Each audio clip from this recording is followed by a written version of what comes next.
جبکہ اذہان خان زادہ اس کی نازکی کو اپنے سینے پہ محسوس کرتا عجیب سی کیفیت سے دوچار ہو رہا تھا۔ پہلی بار وہ یوں کسی لڑکی کے قریب آیا تھا۔ نہیں نہیں پلیز، وہ اسے کنارے پہ بٹھانے لگا کہ عبیر نے ایک دم اسے منع کیا۔ اذہان نے سوالیہ نظروں سے اسے دیکھا۔ میرے کپڑے، وہ بھیگے لہجے میں بولتی اذہان کو سب سمجھا گئی۔ اذہان نے جاوید کی جانب ایک نگاہ کی تو اگلے ہی پل سب کو پول کی طرف سے ہٹا دیا گیا۔ صرف یہی نہیں، سب کے موبائلز اور کیمراز سے ان کی پکچرز کو بھی ڈیلیٹ کرنے کا فوری ایکشن لیا گیا۔ ان کے جاتے ہی اذہان نے اسے ایک دم جھٹکے سے کنارے پہ بٹھایا۔ وہ لرزتی ہوئی خود میں سمٹ رہی تھی۔ اس کا شفون کا میکسی فراک اس کے جسم کے ساتھ چپک گیا تھا اور اس کا انگ انگ واضح کر رہا تھا۔ اذہان اپنے گیلے بالوں کو جھٹکے سے پیچھے کرتا اپنا کوٹ اٹھاتے عبیر کی جانب بڑھا، جو لرزتے ہوئے سینے پہ ہاتھ باندھے کھڑی ہوئی تھی۔ اگلے ہی پل اذہان نے اس کے گرد اپنا کوٹ لپیٹ دیا۔ عبیر نے تشکر بھری نگاہ سے اسے دیکھا۔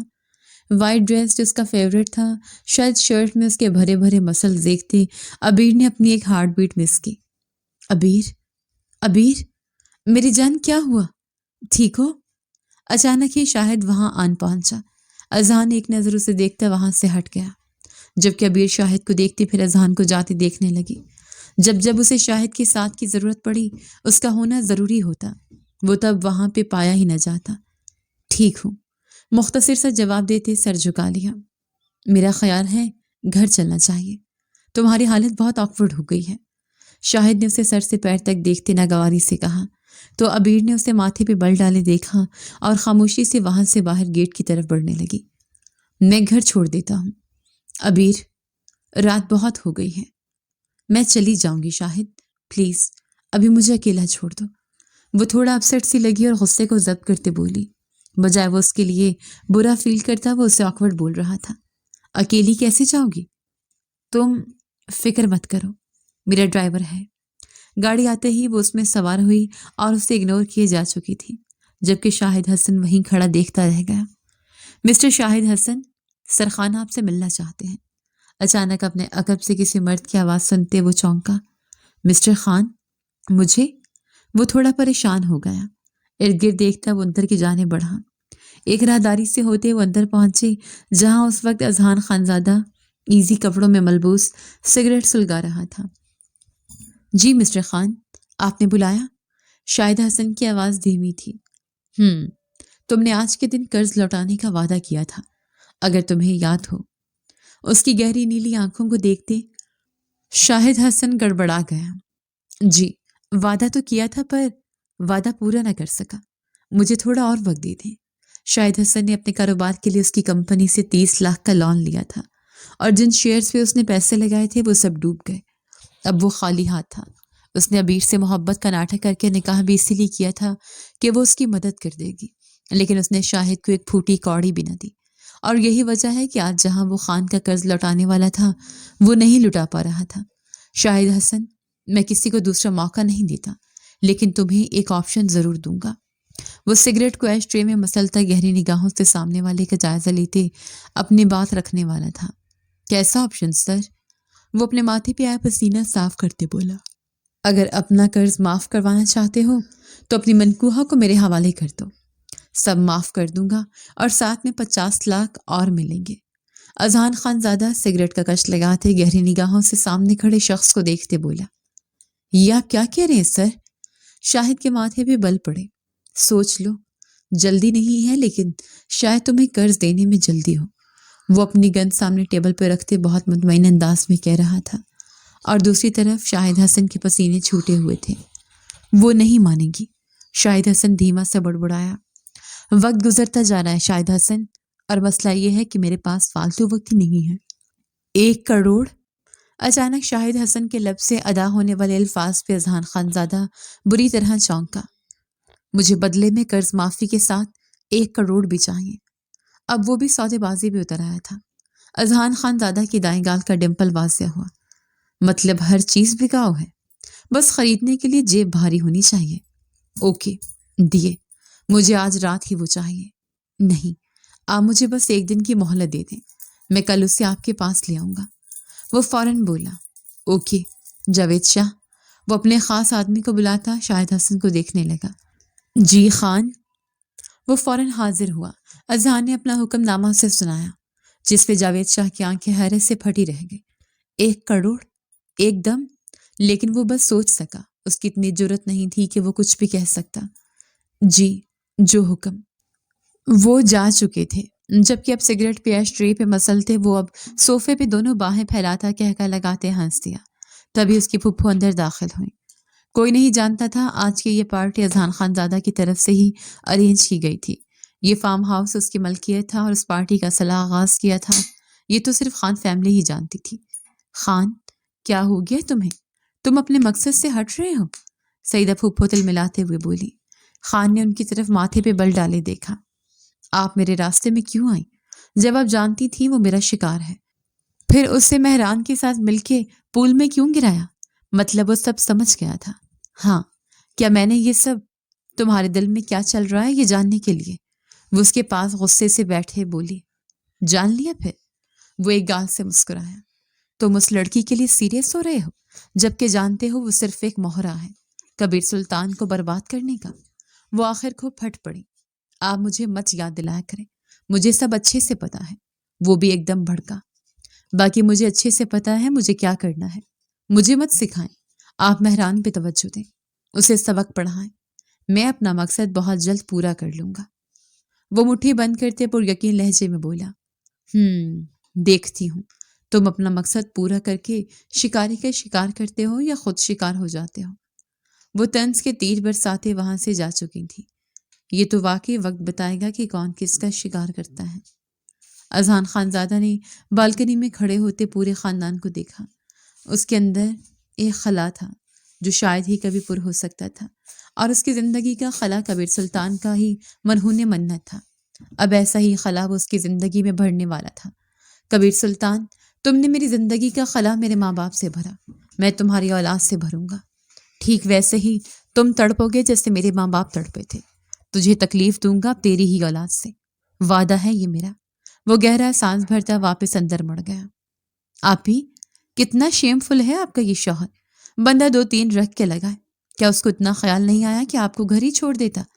آپ عزت ہیں اس کی، اس بات کو بھی انڈرسٹینڈ نہیں کیا اس نے۔ مہنور کا غصے سے برا حال تھا۔ ابیر گھر آتے ہی ڈریس چینج کر چکی تھی۔ اب روم میں دونوں بہنیں ہیٹر آن کیے بستر میں گھسی ہوئی تھی۔ مہنور اسے قہوہ پلا رہی تھی اور وہ چھینکے مارے جا رہی تھی۔ چھوڑو نور، پلیز میرا سر دبا دو، بہت درد ہو رہا ہے، ابیر نے تکیے پہ سر رکھتے دھیرے سے کہا۔ تو مہنور فوراً آگے ہوتے اس کا سر دباتے اس پہ آیات کا ورد کرنے لگی۔ دونوں بہنوں کی ایک دوسرے میں جان بستی تھی۔ باپ کی ہر 2 ماہ بعد باہر ملکی فلائٹ ہوتی۔ وہ پاکستان جتنا وقت رکتے اپنی بیٹیوں کے سنگ ہی گزارتے، لیکن جب آؤٹ آف کنٹری جاتے تو پاکستان کی محبت کیا بیٹیوں کو بھی بھلا دیتے تھے۔ اس لیے وہ دونوں ہی ایک دوسرے کا سہارا بنتی چلی گئیں۔ ابیر کے سوتے ہی مہنور نے لائٹس آف کر دی اور موبائل اٹھاتے بالکنی میں جاتے ایک خاص نمبر پہ ڈائل کیا، جو دوسری بیل پہ ہی اٹھا لیا گیا۔ کہاں تھیں تم؟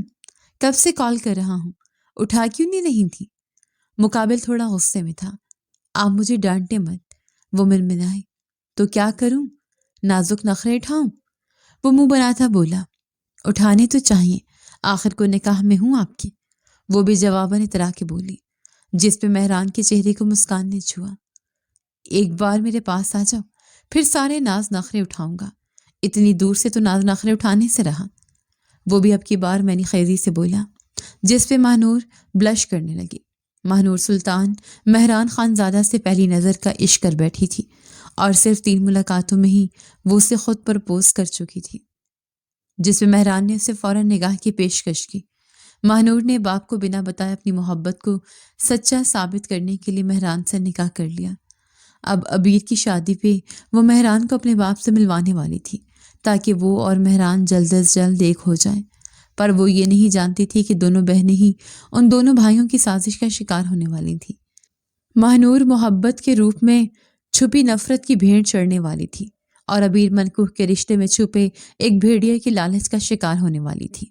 کبیر سلطان 1-2 دن تک ترکی سے واپس آنے والے تھے، اور شاہد حسن اسی بات کا فائدہ اٹھاتے ابیر کو اپنے ساتھ لے آیا۔ ہم کہاں جا رہے ہیں شاہد؟ وہ اسے گاڑی میں بٹھائے خاص سرپرائز کا بولتا اس بڑے سے مینشن میں لیے داخل ہوا۔ ابیر کے گھر میں کوئی نہیں جانتا تھا کہ اس وقت ابیر کہاں ہے، نہ ابیر کسی کو بتا کر آئی تھی، اور یہی اس کی سب سے بڑی غلطی ثابت ہونے والی تھی۔ وہ اسے مینشن کے اندر لے آیا۔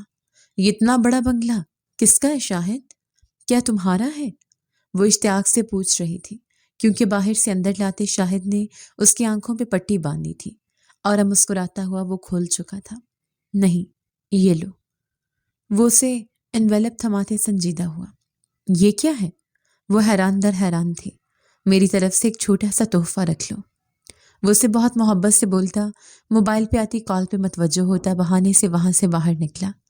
اس کے جاتے ہی ابیر نے انویلپ کو دیکھا، لیکن ابھی وہ انویلپ کھولتی کہ اس سے اپنے عقب سے بھاری قدموں کی چاپ سنائی دی۔ وہ انہی قدموں پہ پلٹی۔ آنے والا شخص واضح ہوا تو ابیر کے ماتھے پر انگلت بل پڑے۔ تم؟ آپ؟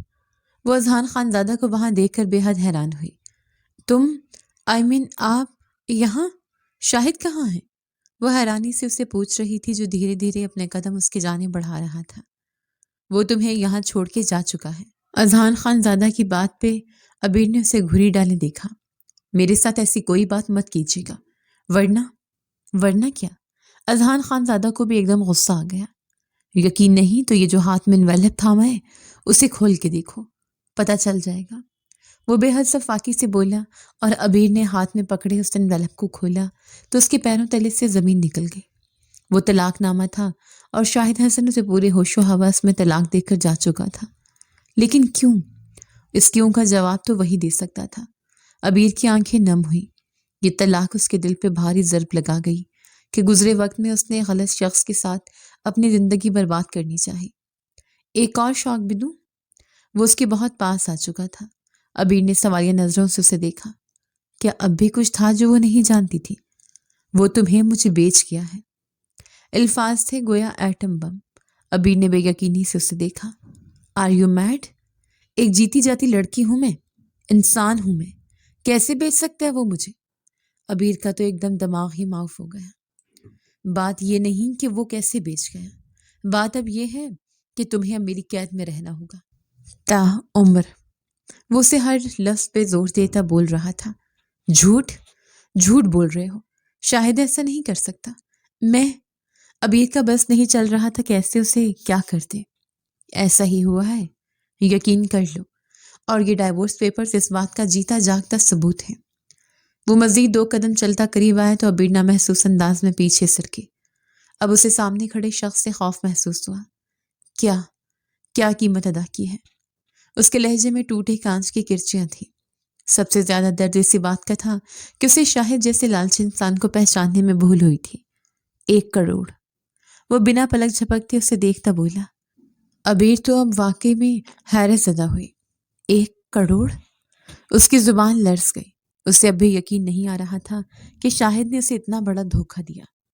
اب اس شوق سے باہر نکل آؤ اور آگے کی بات سنو۔ ویسے تو میں سامنے والے کو ہمیشہ ایک آپشن دیتا ہوں۔ وہ اب کی بار لاپرواہی سگریٹ سلگاتا اسے دیکھتے بولا۔ ابیر کو سگریٹ کے دھوئیں سے سخت الرجی تھی۔ وہ یکدم پیچھے ہٹتے اذہان خان زادہ کو سوالیہ نظروں سے دیکھنے لگی۔ تمہیں 2 آپشن دیتا ہوں، یا تو ساری زندگی میری قید میں رہو، میری باندی بن کے، یا پھر اپنا آپ مجھے سونپ کے یہاں سے چلی جاؤ۔ وہ اس کے سامنے کی ایسی شرط رکھ رہا تھا۔ Are you mad? میں کیوں سونپوں گی تمہیں اپنا آپ؟ جان سے مار دوں گی اگر میرے قریب بھی آئے۔ میرے ڈیڈ کو بھی تم جانتے نہیں۔ وہ دھمکاتے اس کے پاس آ گئی۔ اسی شخص کا تو سارا رونا ہے۔ اگر تم نے میری بات نہ مانی تو ترکی میں تمہارا باپ میرے آدمی کے نشانے پہ ہے۔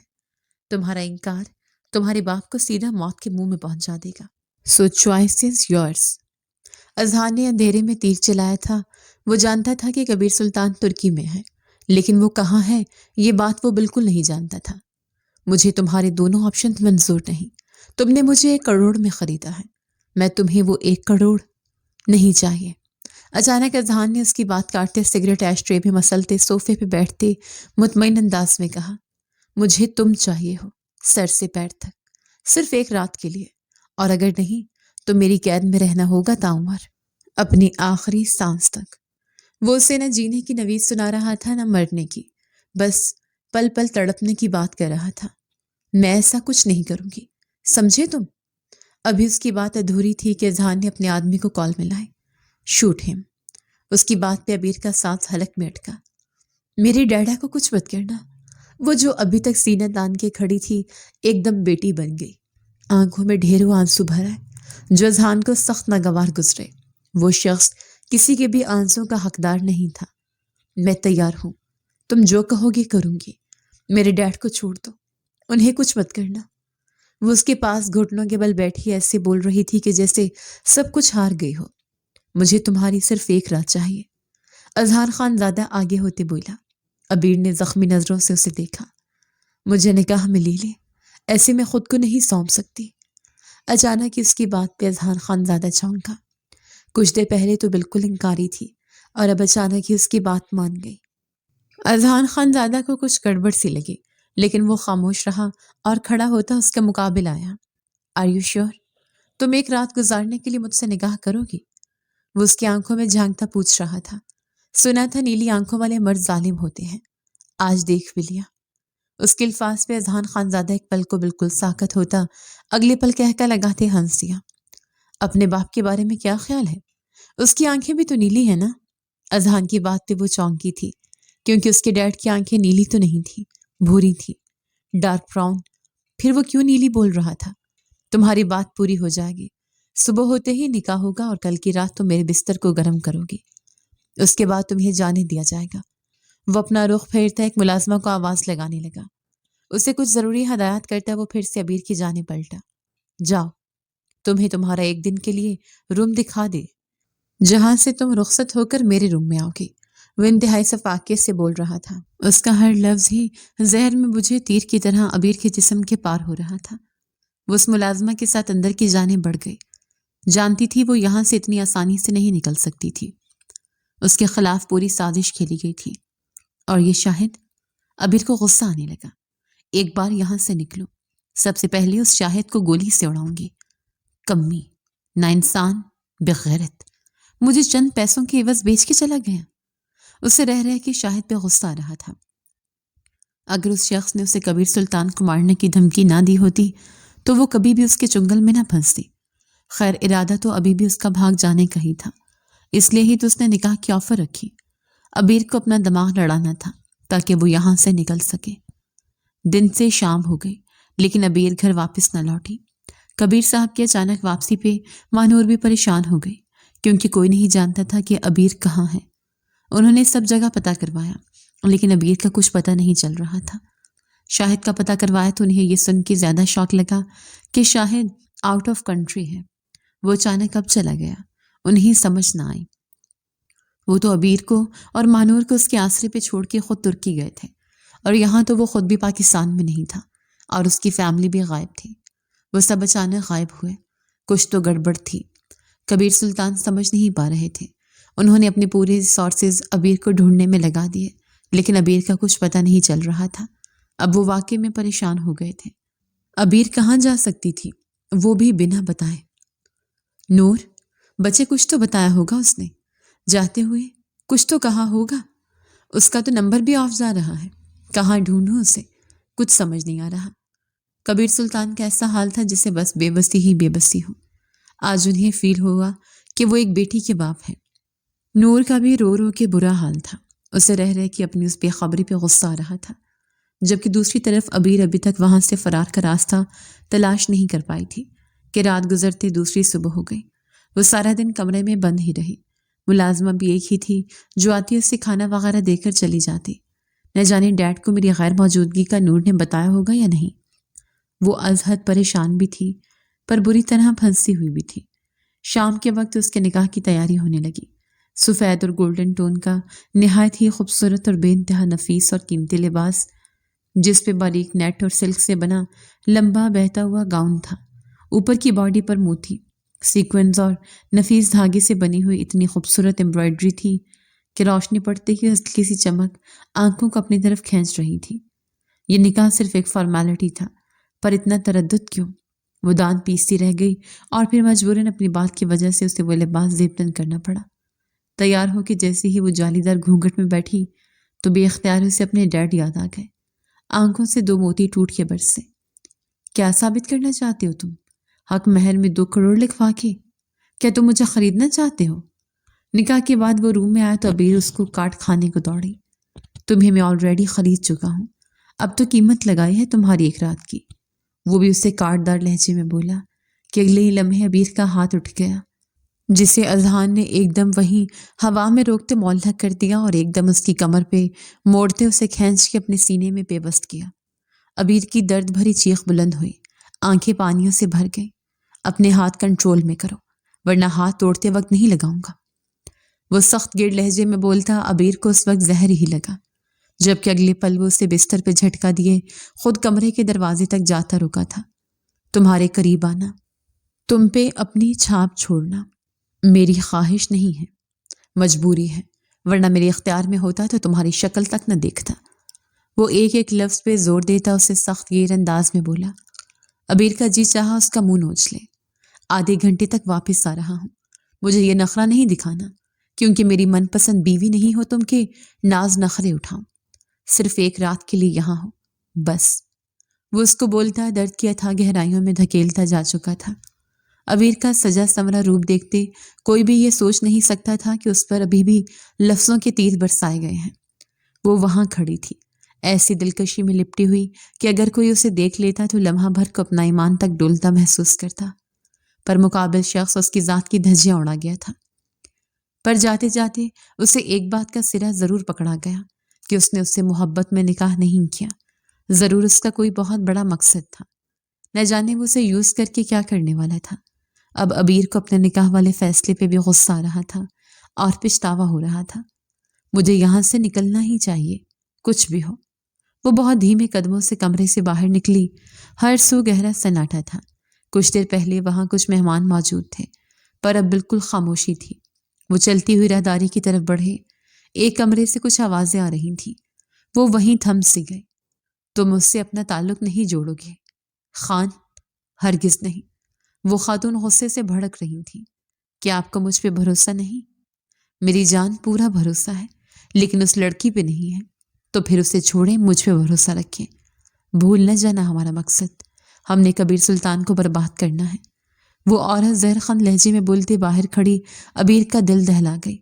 وہ منہ پہ ہاتھ رکھے اپنی چیخوں کا گلا گھونٹ گئی۔ یہ کون لوگ تھے؟ کیا دشمنی تھی ان کے ڈیڈ کے ساتھ؟ اور یہ شخص مجھے یوز کر رہا ہے ڈیڈ کے خلاف؟ یا اللہ میری مدد کر، مجھے یہاں سے نکلنا ہوگا اور جلد از جلد ڈیڈ تک پہنچ کے انہیں سب بتانا ہوگا، ورنہ اس شخص نے ڈیڈ کو کچھ کر دیا تو۔ وہ ارد گرد دیکھتی خود کو بچاتی وہاں سے مین گیٹ کی جانب بھاگی۔ اللہ کی طرف سے مدد تھی کہ اسی وقت ایک گاڑی اس فارم ہاؤس کے اندر داخل ہوئی۔ ابیر نے بڑا سا پتھر دوسری جانب پھینکتے گارڈ کا دھیان ڈائیورٹ کیا۔ چند لمحوں کا کھیل تھا اور وہ اس فارم ہاؤس سے بھاگ نکلے۔ بھاگتے بھاگتے اس کے پاؤں شل ہو گئے، لیکن وہ رکی نہیں۔ وہ ایک گھنے جنگل کا راستہ اختیار کرتی بھاگی جا رہی تھی۔ یقیناً ابھی تک فارم ہاؤس میں اس کی غیر موجودگی کی بات پھیل چکی ہوگی، اور وہ شخص پاگلوں کی طرح مجھے ڈھونڈ رہا ہوگا۔ مجھے اس کے ہاتھ نہیں چڑھنا چاہیے، کچھ بھی ہو جائے۔ ایک طرف بھاگے بھاگتے اس کے پاؤں میں پہنے ہیلز کسی بڑے سے پتھر سے ٹکرائی اور وہ منہ کے بل گرتی لڑکتی ہوئی دوسری طرف جانے لگی۔ اس طرف ڈھلوان تھی۔ ابیر کا پورا جسم وہاں موجود جھاڑیوں سے چھلنی ہو گیا۔ وہ درد سے چلا اٹھی، جبکہ وہاں موجود اذہان خانزادہ اور اس کے آدمی آواز کی جانب متوجہ ہوئے۔ خان! آواز اس طرف۔ شاہ تم یہی رکو، اگر ضرورت پڑی تو میں پکاروں گا۔ وہ انہیں وہی روکتا خود تیزی سے اس طرف لپکا جہاں سے آواز آئی تھی۔ وہ بہت ہوشیاری اور تیز نظر سے اسے ڈھونڈتا آگے بڑھ رہا تھا کہ اچانک اسے ایک دوپٹہ لٹکا ہوا دکھائی دیا۔ اذہان تیزی سے اس طرف بڑھا، جھک کے نیچے دیکھا تو ابیر ایک ٹہنی کو تھامے لٹک رہی تھی، جبکہ نیچے بہت گہرا پانی تھا اور اس کی دوسری طرف جھرنا، جس کی تیز آواز نے ابیر کو دہلا کے رکھ دیا۔ ابیر ہاتھ دو اپنا۔ وہ نیچے کو جھکتا اس کو پکار رہا تھا۔ ابیر نے گھبرا کے سر اٹھاتے اسے دیکھا۔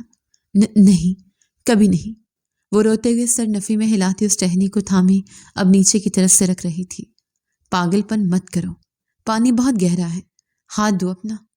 اذہان کو لگا جیسے اس کی سانسیں رک رہی ہوں۔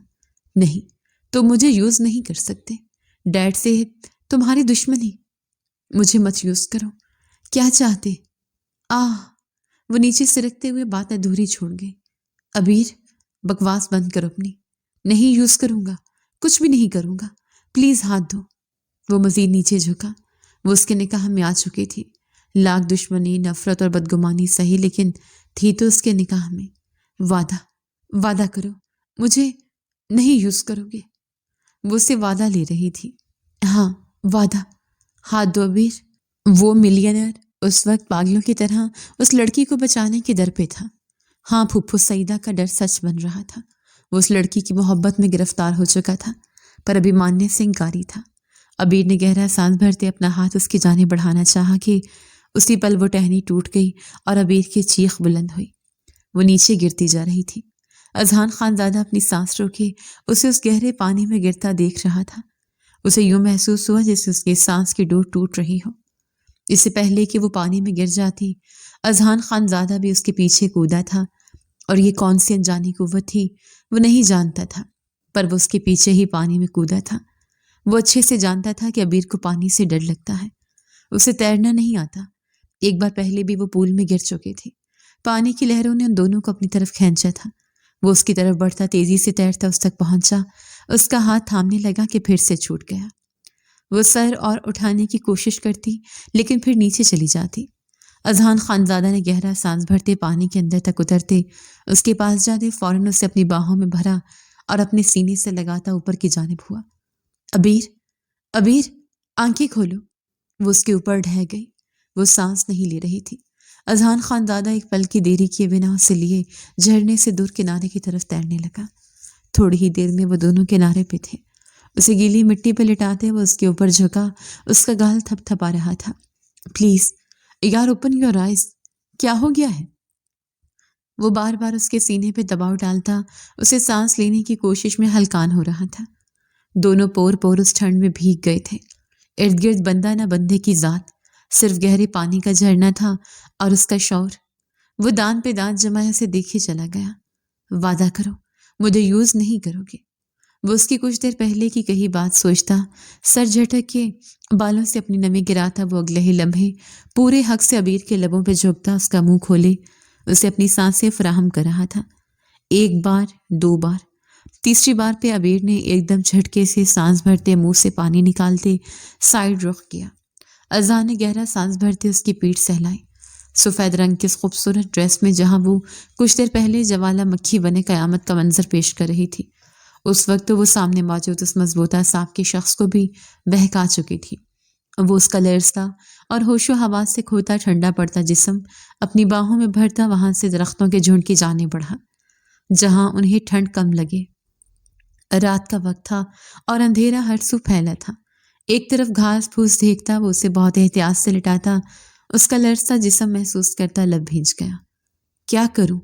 وہ اپنے سب آدمیوں کو وہیں پیچھے رہنے کا بول آیا تھا، اور وہ حکم کے غلام تھے۔ ابیر کے کراہوں نے اسے واپس ہوش کی دنیا میں لاپٹخا۔ وہ جلدی سے اپنی پاکٹ میں ہاتھ ڈالتا، امپورٹڈ واٹر پروف لائٹر نکال گیا جو اچھے سے کام کر رہا تھا۔ اس نے جلدی سے وہاں کچھ لکڑیاں اور گھاس پھوس اکٹھا کر کے آگ لگائی اور ابیر کو بالکل آگ کے پاس لے آیا۔ شاید کوئی یہاں تک پہنچ جائے، تب تک اسے ابیر کو ہوش میں لانا تھا ہر حال میں۔ ابیر، آنکھیں کھولو۔ وہ اس کے ہاتھ رگڑ رہا تھا، لیکن وہ لرزتی اس کے سینے میں چھپ رہی تھی۔ اس کا یوں بری طرح کانپنا محسوس کرتے اس کو گیلے لباس سے آزاد کر گیا۔ اس کی ضرورت کا خیال کرتے وہ اس کے نزدیک ہوتا، اس کو زندگی کی گرمائش بخشنے لگا۔ کب سوچا تھا اس نے کہ وہ یوں اس کے قریب آئے گا۔ آپ وعدہ کریں میرا یوز نہیں کریں گے۔ گزری رات میں وہ اس کے الفاظ یاد کرتا مزید شدت سے اس پہ برسے جا رہا تھا۔ لکڑیوں میں لگی آگ کبھی بہت زیادہ بھڑکنے لگتی تھی، کبھی بہت دھیمی جلنے لگتی، بالکل ان کے جذبات کی طرح، اور یہ رات اپنے اندر ان دو کو ایک کر کے آگے بڑھ گئی۔ وہ دندناتی ہوئی سلطان پیلس میں داخل ہوئی۔ کہاں ہے میرا بھتیجا؟ بولو، جواب دو کبیر سلطان۔ وہ سیدھا آتے ان کے گریبان کو تھام گئی۔ ان کی آنکھوں کی آنسوں نے سارے بھید کھول دیے۔ کبیر سلطان دم سادے سامنے کھڑی عورت کو دیکھے چلے گئے۔ انہوں نے دیکھنا ہی تھا، آج اتنے عرصے بعد ہی تو وہ سامنے آئی تھی۔ کچھ پوچھ رہی ہوں آپ سے، میرا خان کہاں ہے کبیر سلطان؟ وہ اونچی آواز میں چلائی۔ سیدہ، وہ زیر لب بولے، نام مت لیجیے گا میرا، میں آپ سے ہر حق چھین چکی ہوں، لیکن یاد رکھیے گا اگر میرے خان کو خروچ بھی آئی تو میں اپنے ہاتھوں سے آپ کا گلا گھونٹ کے ماروں گی۔ وہ جارحانہ انداز میں بولتی کبیر سلطان کو حیران کر گئی۔ پچھلے 12 سال سے آپ کو ڈھونڈ رہا ہوں سعیدہ، آج ملی بھی تو کس روپ میں؟ وہ نہ چاہتے ہوئے بھی گلا کر گئے۔ سعیدہ نے لب بھینچے ارد گرد دیکھا۔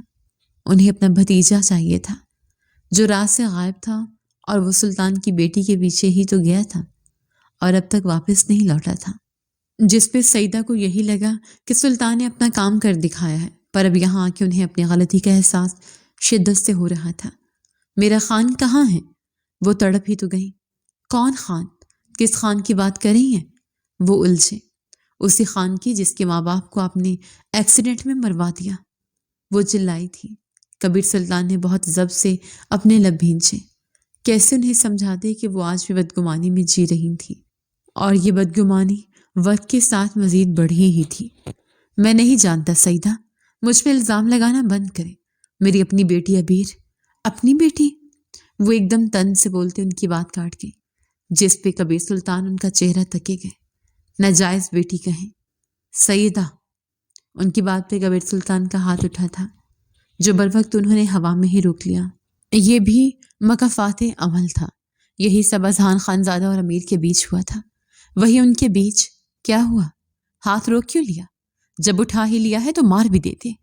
وہ پھنکارتے ہوئے بولی، میری بیٹی ہے عبیر، خبردار جو اس کے بارے میں کچھ بھی غلط کہا تو آپ کو جو بھی مسئلے ہیں مجھ سے ہیں، مجھے بولے، آپ نے جو بولنا ہے، لیکن میری بچیوں کو کچھ بھی کہنے کا آپ کو کوئی حق نہیں۔ وہ ہاتھ اٹھاتے سختی سے وارن کر گئے۔ ڈیڈ! اچانک ماہنور نے ڈرتے ڈرتے کبیر سلطان کو پکارا۔ وہ ایک دم بری طرح چونکی اور پلٹ کے بیٹی کو دیکھا۔ نور! ان کو لگا ہوا میں آکسیجن کی کمی ہو گئی ہو۔ یہ ہماری مما ہے نا؟ اس کے الفاظ نے ماضی کا ایک اور در کھول دیا۔ پارٹ 2 یہیں سے شروع ہوگا۔ یقیناً ابھی کہانی کا اہم راز کھلنے جا رہا ہے، لیکن سیدھے طریقے سے تھوڑی نہ کھلے گا۔ کبیر سلطان کو بھی جلدی پتہ چل جائے گا کہ دونوں بیٹیاں نکاح کر چکی ہیں، تو ابھی تو ماہنور اور مہران کی لو سٹوری بھی رہتی ہے۔ اذہان خانزادہ اپنی عبیر کے ساتھ جنگل میں ہے، انہیں بھی وہاں سے باہر نکالنا ہے، اور شاید وہ کہاں ہے۔